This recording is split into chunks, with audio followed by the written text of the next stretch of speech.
My name is Eric van der Klee. I'm the Chief Executive of the Center for Digital Revolution, C4DR. We are just 1 year old, and we are focused on building companies that are in one of the 4 technology areas of either AI, blockchain, robotics, or IoT. So within our hub, you will see companies working in one of these fields, but we have an unusual hub in that every company that's in here is doing business with another company in the hub. So you'll see a technology company building the platform for another company who is taking a product to market. So we're a little bit unusual like that.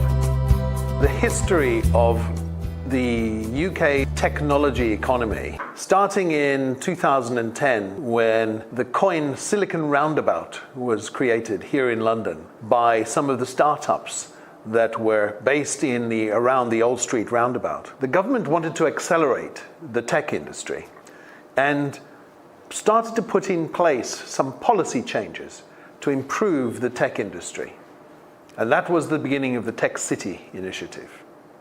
Going on from that, the work we did was to focus on individual industries, such as fintech.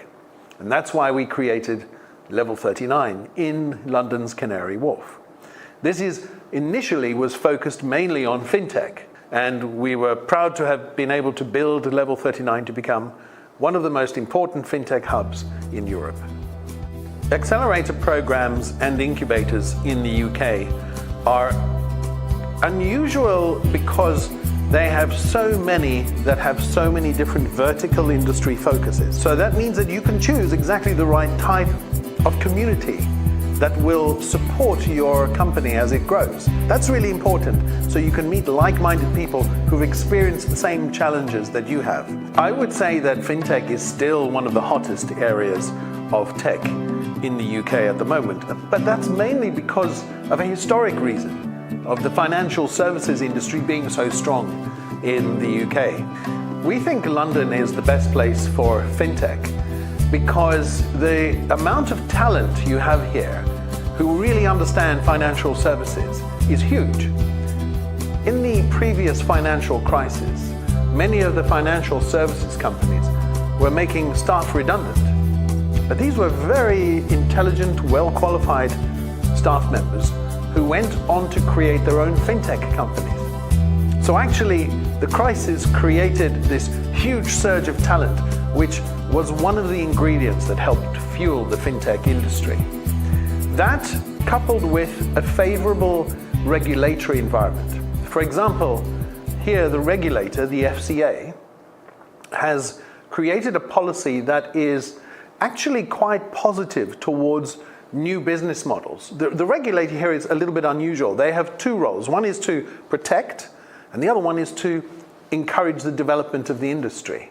So for example, they launched the regulatory sandbox, and this was one of the ingredients that helped make London and the UK a really successful destination for fintech companies, because the regulator is willing to work with the startups to try new business models. They are very approachable.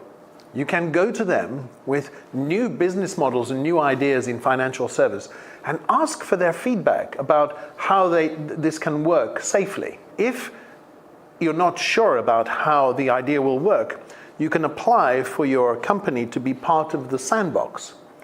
And that's really unique. That means that you and the regulator agree that you don't know how this should work, so you start to work together and develop best practice.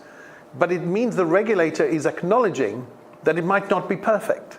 That's really special because that's very different from historic regulation in that you have to be responsible for making sure that everything goes correctly. The UK government is paying a lot of attention to almost every type of technology that the UK could have an opportunity in. In the early stage, it has an organization called Innovate UK, which is the #1 source of grants for early stage R&D into new type innovation and technology.